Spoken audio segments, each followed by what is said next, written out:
সব নেওয়া হয়ে গেছে বন্ধুরা, এবার বিলিং করে নেব।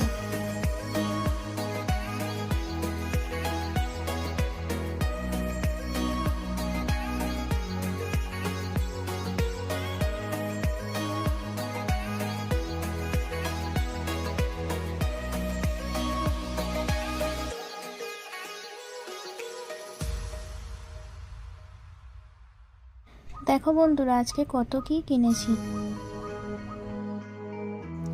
বাড়ি ফেরার পথে বৃষ্টি শুরু হয়ে গেল, তাই গাড়িটা তাড়াতাড়ি সাইড করে একটা ছাউনির মধ্যে দাঁড়িয়ে পড়লাম। প্রথমে বৃষ্টিটা খুবই ভালো লাগছিল, কিন্তু যত সময় অতিবাহিত হচ্ছে খুবই বিরক্ত বোধ করছিলাম।